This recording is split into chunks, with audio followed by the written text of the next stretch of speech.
Hello and welcome to another episode of the Scratchcast interviews. This time round, we're joined by Luca, Frik Et and Enrico from heavy post-rock trio IKITAN, who are joining us all the way from Genoa in Italy. How are you doing, guys? Hi, we are fine, thanks. Rock and roll, thanks for having us.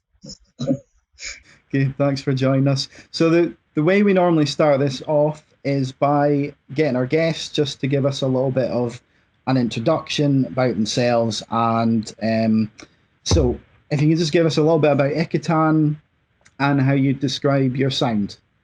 Yeah, can I start with my strong Italian accent, maybe? Okay, I just want to say thanks to you for this interview. And we couldn't imagine this when we started, because we just met together just to play, to have fun, to play together. Frik Et and I are friends from a long time. Then we met Enrico and start jamming, playing instrumental and playing our stuff. Then this was the first purpose of the band. And then playing together, having fun, having beers. We start thinking about a little bit more seriously about our project. And then finally we end up with this IKITAN and this 2020, the EP, and all happened today, actually. Can I describe our sound? Because I don't know, from the first time we started playing quite heavy rock, heavy post-rock. From the first beginning, we started with the instrumental. Every one of us brings his own identity, his own style. So we just find ourselves fine together. And actually, it's very, I don't know, just to say some words, energy, riffs, distortion, heavy bass lines, everything that smack in your face. We try to. We absolutely loved your EP. We really enjoyed it. We thought it was absolutely cracking. Obviously, you guys brought it out at the end of last year, amidst the global COVID-19 pandemic. What's the reception been to the EP? As Luca was anticipating, we had quite positive response to that, and we didn't really expect that, because the plan was just to release it in the best possible way. It came out as a digipack with a poster and a sticker. So if you do actually buy it on Bandcamp, it's a nice looking professional product. Absolutely, yeah. So yeah, we just released that to the world, and we started sending it to podcasts and webzines like yourselves, like Head Scratcher, and many more all over the world. And to be honest, the response has been mostly positive, and that's also something we didn't expect, because we just didn't expect anything. So we just said, okay, guys, let's just do it and see what happens. We had no social media presence before that, no gigs, because we formed in October 2019. And so what gigs could you play, right? No gigs for anyone. And it was very well received. And we are very grateful for that. There was a lot of people that kind of helped us spread the word around it, including you, as I said before, and many other outlets, in the internet and paper as well. So overall, it's been very well received. And even because of course it's not all gold, even when there was criticism, because of course it's what has to happen, it was every time very constructive. And so we are here to have fun, don't pretend to change the world. So it's all good so far, and we are very happy. Fantastic, man. Fantastic. Have you found So you're kind of talking there about kind of releasing the EP as part of a kind of digi package with the sticker and what have you. What else have you guys been doing to promote it other than sending it to podcasts? Have you been using social media a bit more often? Yeah, after that, of course, we kind of broke one of the rules, if I can say that, of PR and marketing, meaning you should actually have a plan before you release something and do it proper in some ways. We started doing that 2 days before the release date, which is, a bit hit and miss. Of course, not all of what we sent out was answered to, but that's part of the game, which is also why I was saying we didn't know what to expect, really, because we knew it was kind of late. But nevertheless, it kind of picked up somehow in our small world. And of course, we've been doing a lot more social media after that, and talking to fans who bought the CDs. Thank you all for that. You made our day, and keep doing that, of course. And we've been doing some interviews as well. So it's the promotion actually kicked off a bit more nicely after the actual release of the album. So yeah, social media, some lives, and some other things we are planning to do as well in the coming weeks. Some radio, some people were brave enough to transmit the whole song in its full length on the radio. So we have to do at least one shout out to Francesco Fallico of an Italian radio program who hosted us a couple of times, as well as Pit of the Damned. So there are two radio programs who broadcasted the whole thing in its entirety. So that, we came out with something which is a bit, okay, that's weird. It's a bit proggy, a bit long, it's one track, 20 minutes, 20 seconds. And they kind of embraced the concept and just, went until the very end with us. And we are happy about it, of course. That's great. And I suppose the product speaks for itself, doesn't it? Well, if you say that, we are happy. Yeah, absolutely. No, it does. Like I went out for a walk earlier just before this and had it on in my headphones, and it's a really good album just to power walk to. So really good. So on your Bandcamp and your social media and stuff like that, you describe yourselves as being led by a spontaneous and jam session like attitude. And you get a feel for that definitely when listening to the EP. But how was the EP recorded? Was it actually recorded like as a jam session? Well, actually, not in the end, but that was the first purpose, the first idea of the project. So we just kept that line from the beginning till the end. I said we start jamming and we keep on jamming all the time. And first of all, we record everything. So we spend a long time to re-listen, check, and find out all the good things we think are good, and just to put together the parts. And actually, something you hear in 2020 comes from the first time we met together. So we just pick up things. And then, okay, we've tried to make it as best as we can in the end. So we recorded just in a proper way. So the drums were made in a studio. All the guitars were recorded, or in a home studio or in a studio with amplifiers, but with defined part.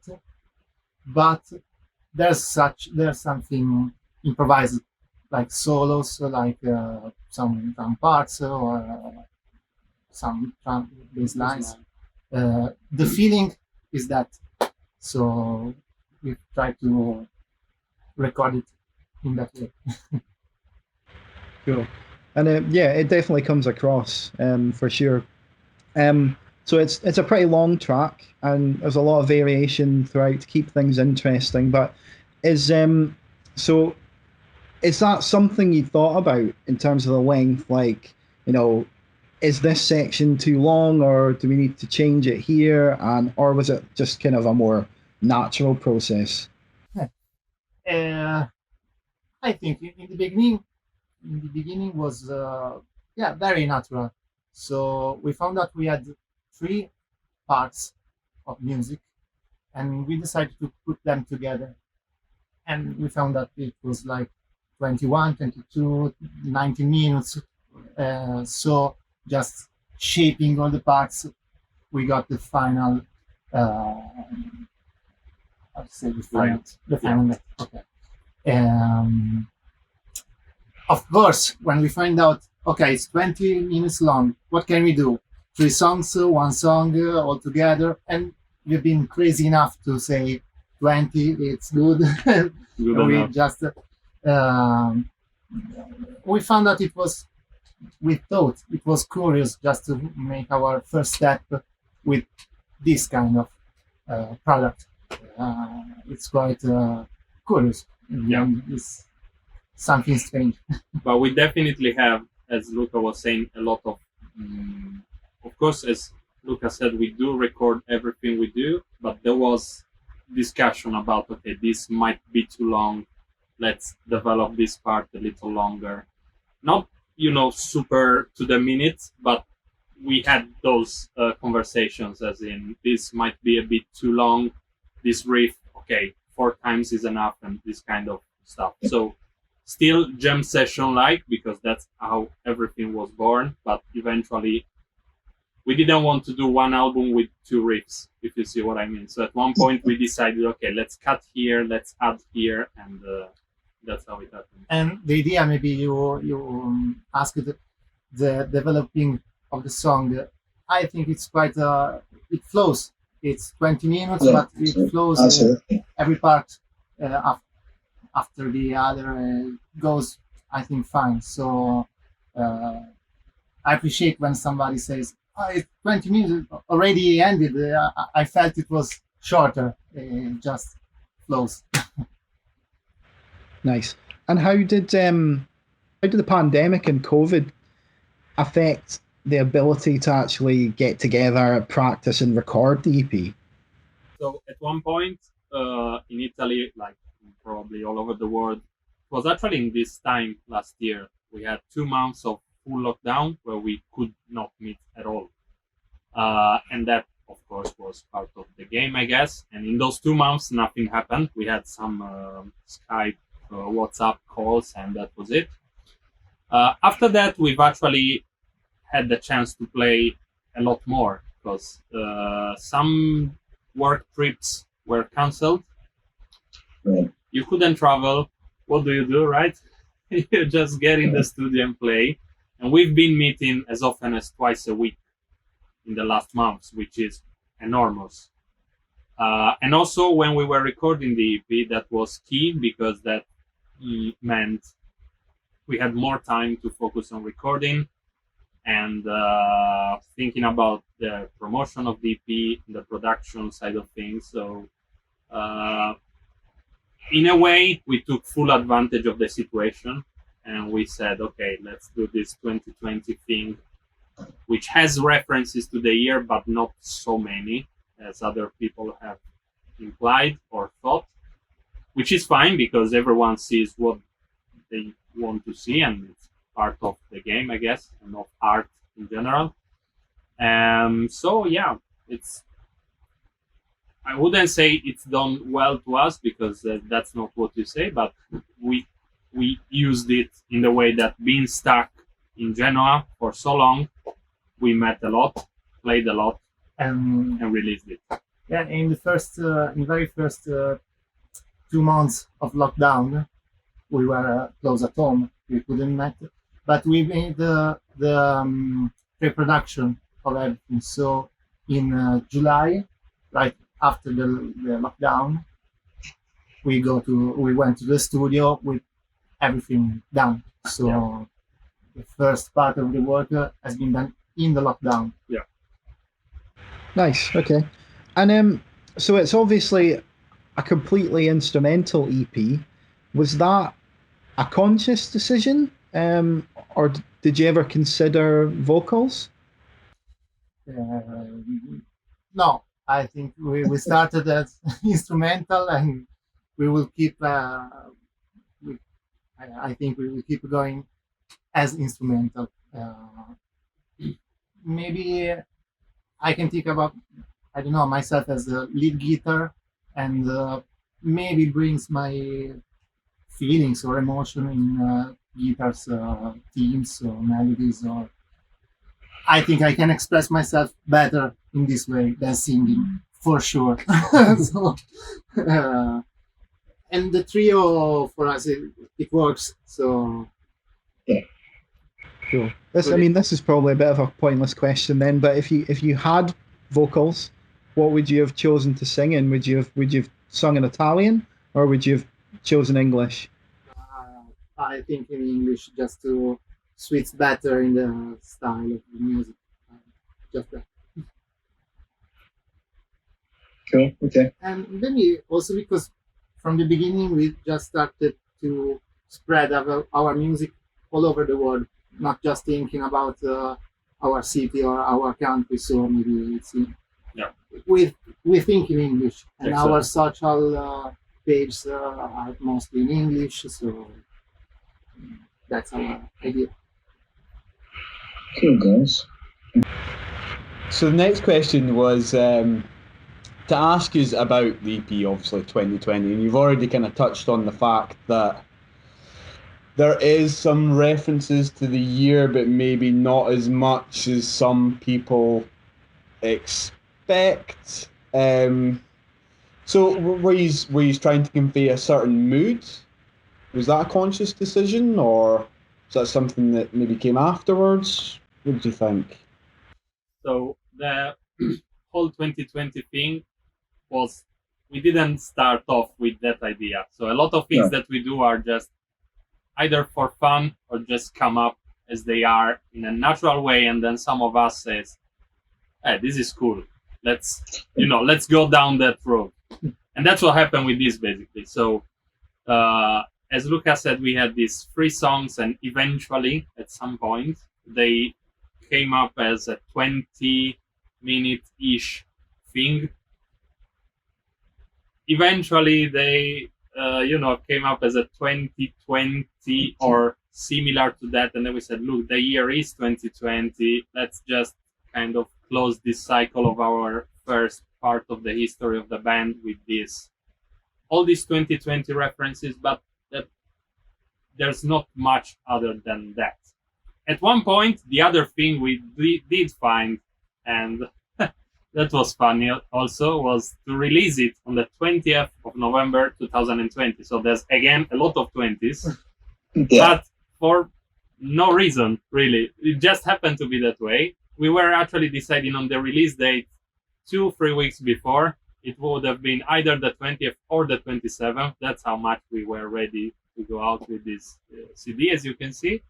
And it just came out that the 20th of November was a Friday, which is when we are told you release new music. We pushed ourselves to the very limit to meet all the deadlines, as in artwork, this and that. It was all very new for us. So we just came out with this, but the idea of having the 3 songs connected came when we were dreaming of doing live concerts and present the first part of our set, which would have been these 3 songs, as this is kind of our journey. Come with us for this seamless flow of music, and that's why it came as a one only song. So having the 3 of them connected, of course there are themes which are repeated, especially in the 3rd one you have stuff of the previous 2 songs. Some other folks said there are 5 songs. So you see, that's what I said when I was referring to, we've had a lot of reviews, which we are thankful for, and each person kind of saw in this song something different from the others. So for us, it's 3 songs put together.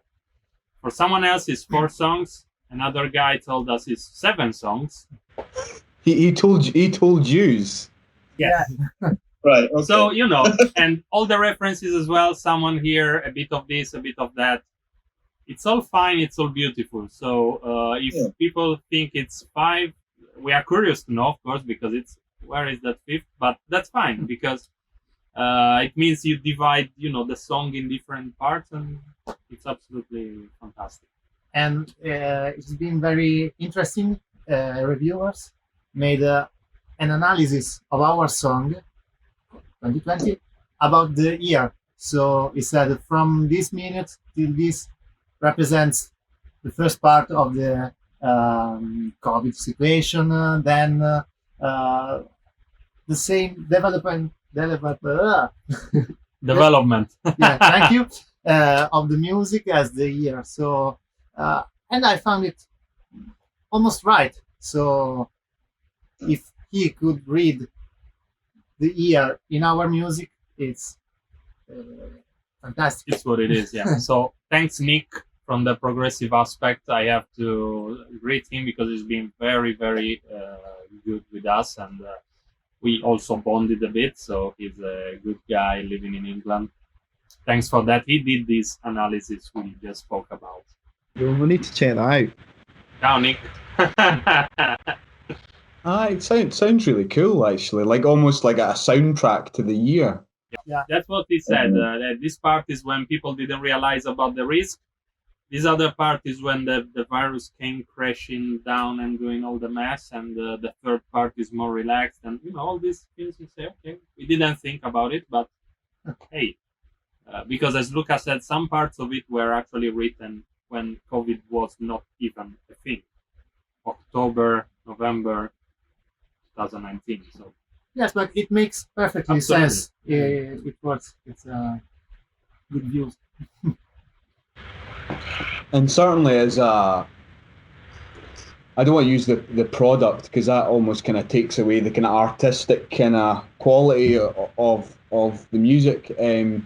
But it certainly stands out. You know what I mean? Having the 2020, the numbers, it is cool. It is really cool, like you guys said. Absolutely.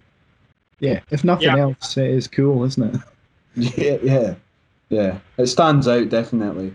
You guys kind of touched on, I suppose, recreating that sound live when you do come to play gigs. How do you think that'll be?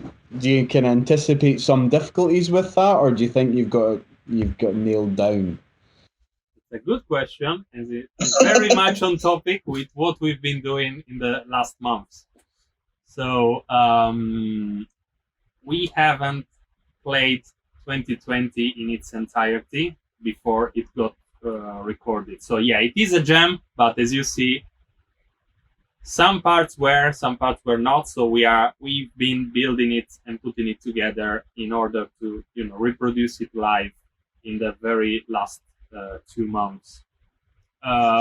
So there were difficulties, meaning that there is a lot in that album that cannot possibly be played by 3 people without, I don't know, keyboards and big loop stations and stuff. So we've managed to recreate that.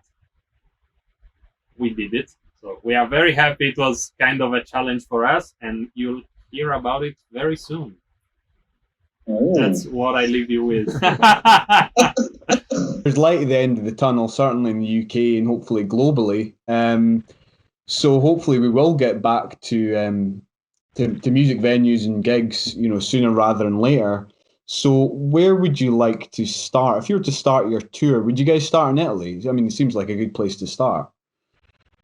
Why not, right? Why not, exactly? Why not, in the sense that we probably would have to for travel restrictions and stuff as well. But we would love, of course, to play anywhere. We are in that situation where we are really hungry for playing live, and only the idea of playing abroad is daydreaming or stuff like that, because we were kind of cut from the very start on that, because when we were thinking about it, then everything stopped and we had this music which we liked, and we say, okay, let's release it and then see what happens. So it's not even in the plans to do that as of now, because everything is so uncertain. But we are working towards doing the usual things that bands do in these days, which is live from the studio, live from this, etc., etc. But going back to your question, I guess we would definitely have to play in Italy for a start, which we would love to, and then see where it takes us. We will take any chance to play. Basically, translated, anything will do. Absolutely. Is there any music events or venues that are of particular interest or significance to you guys as individuals or as a band as a whole, if that makes sense? Yeah, we do have one place which is kind of magical. No one knows where it is, but people know where it is, which is the Duna Jam in Sardinia, which is where I'm from. I'm not from Genoa. And apparently there is this festival taking place by the beach. Okay. People.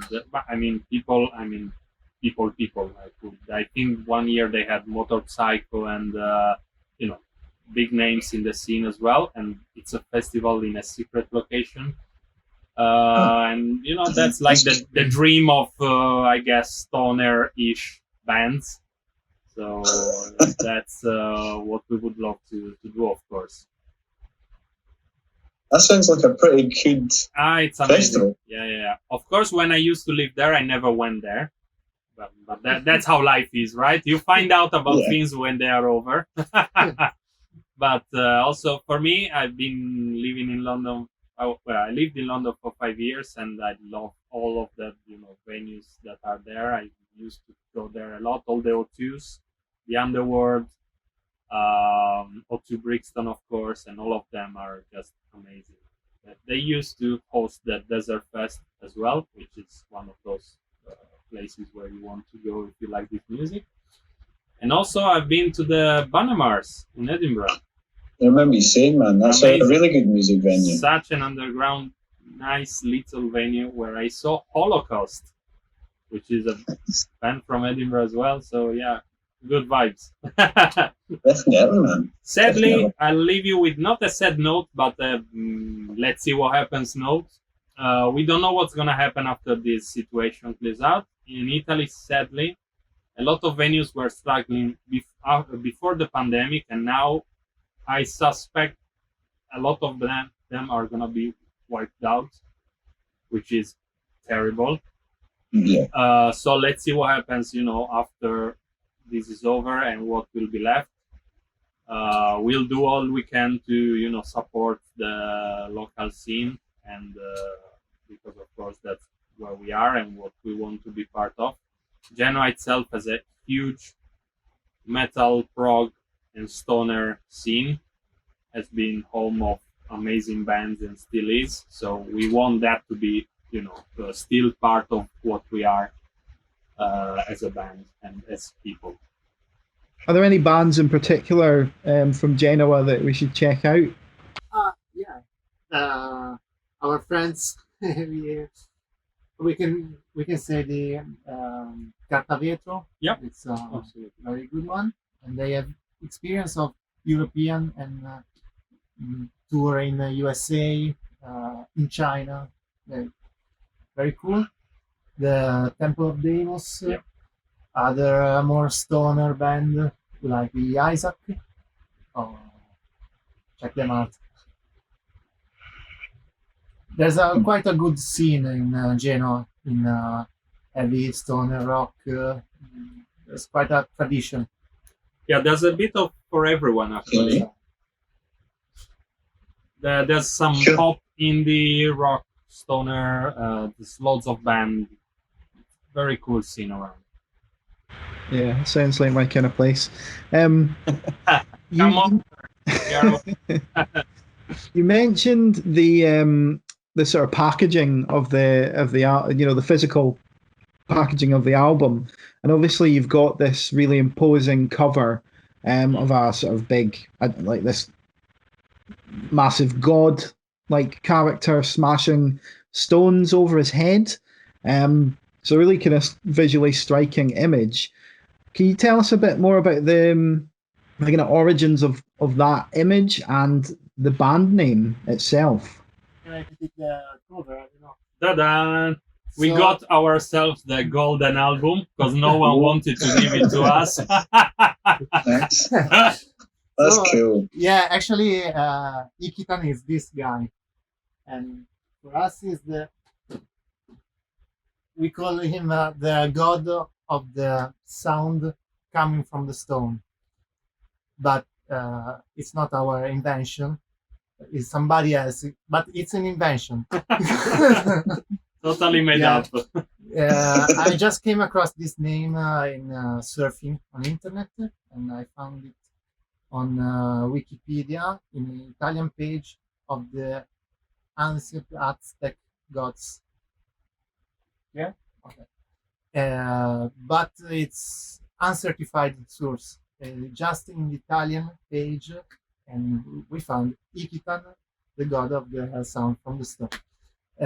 But we love this idea. We love this guy, and it's an inspiration for us. So we gave him a proper sound, a proper structure, Absolutely. proper face, and I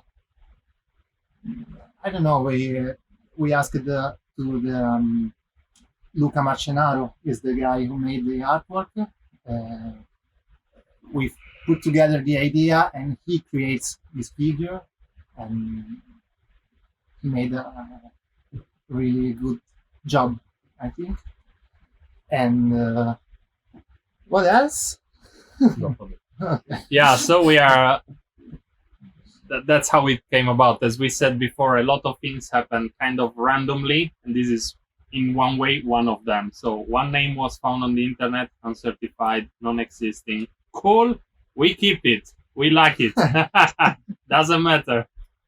And that's how we ended up with the idea of him smashing actual stones on his head, because that's the sound that he's meant to, produce, and that's what we kind of like to do with our music as well. And I think from this quite casual beginning, we build up the idea. So ancient gods brings in, I don't know, the desert, the metaphorical state. So I don't know, it lead us in open space. So I don't know, we just find comfortable in this idea. Yeah. Do you think you'll sort of continue with this image of IKITAN and keep that sort of character as like a mascot for the band? Actually, I think so. There's a sticker with his face and the socks.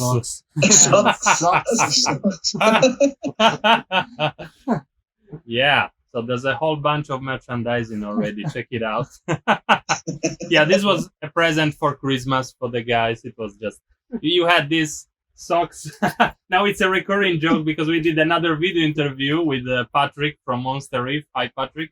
And at one point, I don't know why, he said, "Do you want to add anything?" And one of us said, "Yeah, the socks." And he showed the socks. So yeah, it's as you can see, it's coming back. It's his face, so it's kind of an Eddie. Yeah, we get that. Yeah. It works nicely. We also had for doing what I anticipated we are about to release. We also bought the sticker for the bass drum with his face. So it is definitely going to be some kind of. Let's bring it here. So yeah, it's definitely gonna be some kind of mascot. At least for the time being, it's gonna stick with us, the guy. So maybe in the future you'll have a giant statue of IKITAN on the stage. For sure. A big inflatable IKITAN. You want that? Like a Cyberdog in London. In the front door. Yes. That'd be cool. That would be cool. So you guys were saying earlier on that there seems to be a kind of tradition of kind of desert rock, stoner rock in your area. And from what I've read online, you guys were in bands previous. How do they kind of match up with what you're doing now? I don't know. Me and Frik Et, we used to play together from a long time, from the high school, and we were in a pop rock band with punk rock. I don't know. rock band with a girl singing, and we started to play like that for several years. Then we changed drummers, we changed formation a few times. Then we actually we broke up, and we met Enrico. Come si dice parallelamente? In parallel? In parallel. Matthew. Frik Et. Matthew. Oh no, we said the name. Shit. Frik Et. Oh no. Ora ti trovo. Frik Et me, we keep on playing that kind of music, stoner, post rock, and then finally we could make it. Okay, so we love that kind of music, from the Yaoni Man, that kind of stuff, Cayuse, Desert Session, and then of course we met Enrico with his background, and we quite make a fusion, and ends up in something more progressive than I expected, but actually we like it. Yeah, absolutely. Yeah. So I met the guys when I was looking for a band after moving back from London to Genoa, where I lived before. And the expectation was just to do, something that could bring me to experiment stuff. I didn't want to do a cover band because who cares?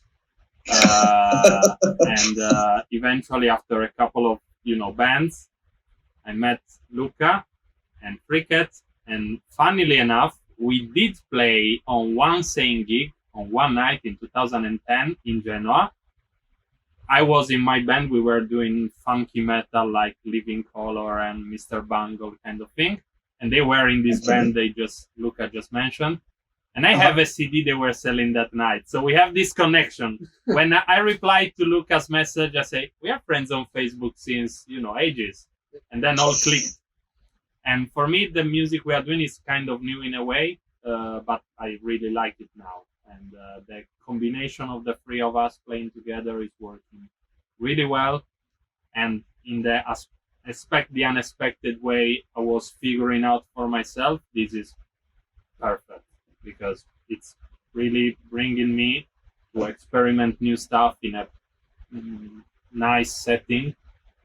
And we are, just going with the flow, really. Fantastic. Yeah.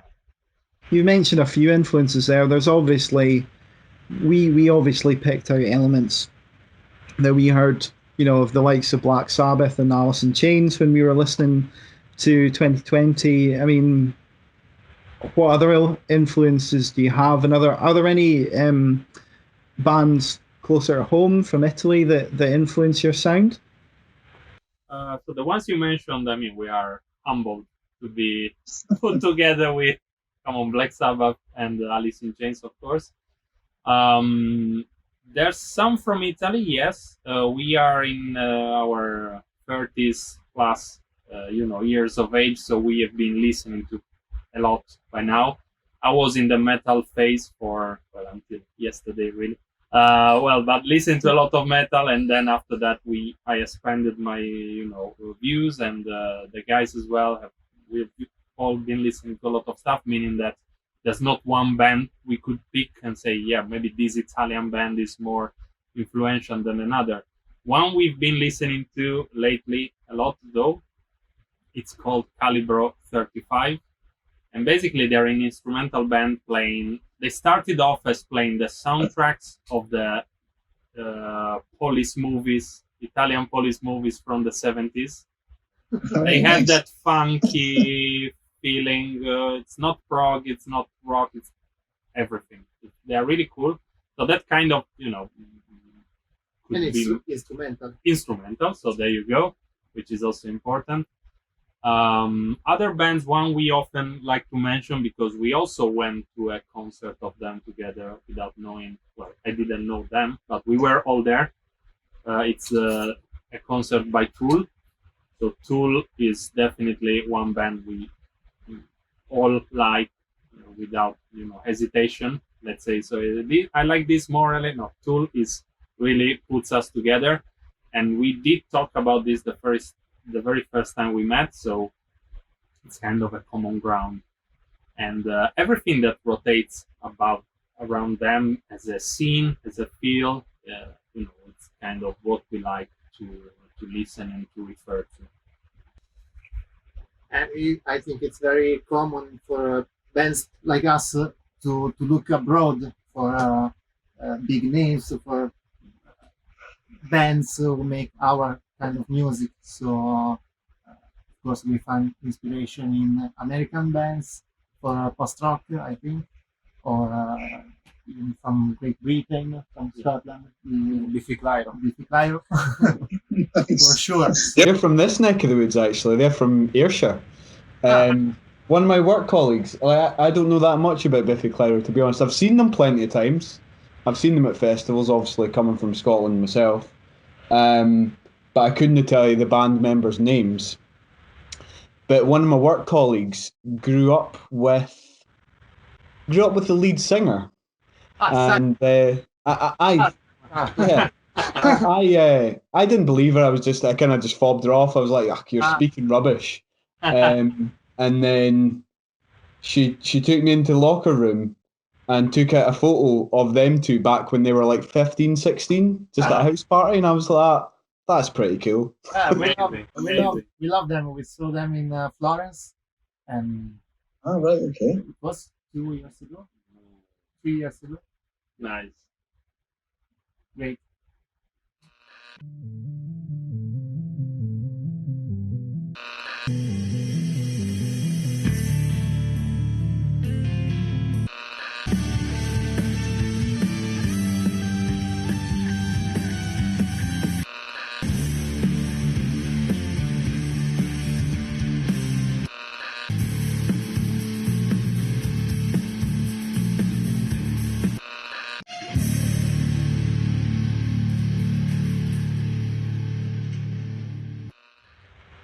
What have we got next, Snedds?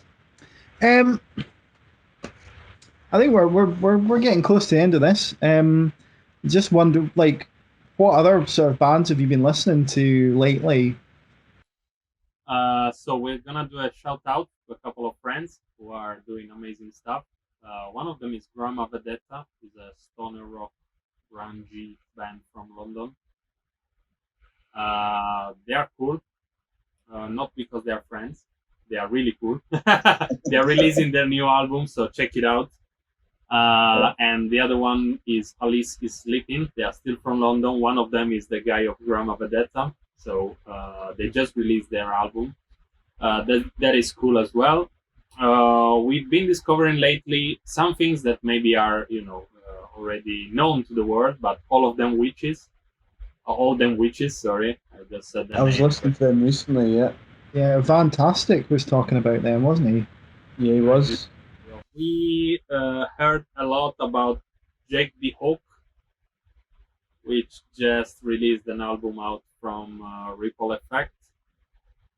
That's a cool. They call themselves Appalachian Stoner, I guess, and it's a nice mixture of stoner, psych, fuzz, all of that kind of sound. So they are really, really cool. And every now and then you do want to, go back to their roots and find something of the past that you didn't catch before. So for me personally, is going back to re-listening to a lot of Deftones albums, which I didn't know before. Consider classic for someone, but some other times it's like new stuff for you. So I'm really digging them. Cool. Okay. And what about? I mean, you said you had something you were going to announce soon, but putting that aside, what else can we expect from the band going forward? So we are, as said, once we close this cycle of this thing we are doing, we have the new album in the works in this studio where we are in right now. So that hopefully will be released. I don't know, maybe not this year, maybe last. Don't say anything. Who knows? Maybe will be released in the future. In the future, something will happen. But yeah, we are working on new music as we speak. There's another cool thing that's gonna be released at the beginning of May. So we'll make a big noise about it because we've invested some time and effort in doing that. So yeah, keeping ourselves busy. Because that's the whole point. Again, we are not in that situation where we can get out of home as freely as we wish, so we are just playing a lot and building our music.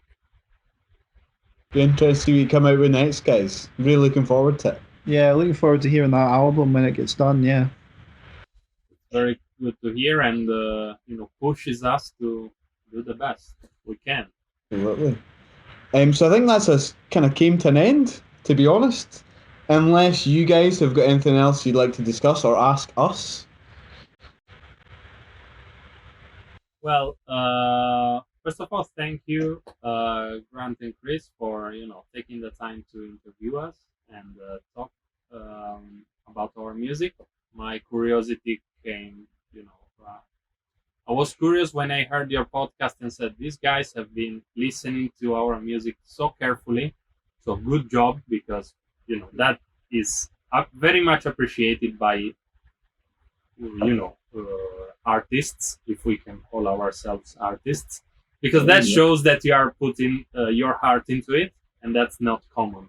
Not to, it's nice. It's very nice. So when you started doing all those rhetorical questions about our music, I said, we have an answer. Let's do an interview. So that's why we are here. So curiosity leads to curiosity, So we are grateful for the opportunity. Also, we want to thank all the people who were involved in doing the album. The guy from the recording studio in Genova, Mattia Cominotto, who did the drums and the mastering for us, as well as Luca Marcenaro, who did the artwork. Let's show it again. Yes, why not? Our golden album, fake golden album, golden record, as well as everyone who has been, kind enough to waste at least 20 minutes and 20 seconds of their lives to listen to our music and then talk about it. So really grateful for that, and well, we hope we'll see you soon. Wanna add anything? No, just thank you. Yeah, it's very, very nice what you do, and I was curious about your project. So after the podcast, if you do something else, I don't know, for a local scene in your city or whatever. As soon as you guys do something new, feel free to pass it on, and we'll quite happily listen to it. Okay. Yeah, and thanks for sending us the EP in the first place. So we wouldn't, that part of the podcast is people sending us stuff so we can actually talk about it. So if people don't send us stuff, then there's a whole part of the podcast that we have to leave out. So thanks for sending that, because we wouldn't, we need people to be getting in touch with us. So so it's cool that bands are doing that, I think. Well, thanks for keep doing that. So do you actually do something in your local scene for, I don't know, are you involved in any festivals or anything like that, or whatever, really? I know the podcast is a lot of work, so I'm not saying you should do more. No, I mean we're not sort of actively involved with venues and things. We do try to like share live streams, and if venues are doing something interesting, like we've talked about venues who are doing like conversations with artists and things while they've got an empty space that they can't have audiences in. So anytime we see anything interesting like that. And we always encourage people to support bands where they can. So, you know, buy your favourite bands, you buy a shirt, or even just, you know... Or a pair of socks. Or a pair of socks, yeah. Just some, you know, spend a few quid to help your favourite bands out. But nothing, we're not directly involved. Next up, underwear. Like Calvin Klein's, but with IKITAN instead, yeah? Yes, Calvin. Well, that's awesome. I mean, what you're doing with the podcast is cool because it's, as we said before the recording, some people might like to watch it. I don't know why, considering our faces, but some other people might like, to listen to it while doing other things. And it's all part of, spreading the knowledge about music and what you like, and you are very passionate about it, so that shows, and it's appreciated by bands, so thanks for that. Thank you very much, guys. Cool. Well, thanks very much for talking to us, guys. It's been great. So we'll see you soon. How do people say in the real world? Check us out. Links in description. I don't know what is that, but find us on social media. Check out 2020 and see you soon. Cool. Thanks, guys. Quite a formal way. Cheers. Cheers, guys. Guys.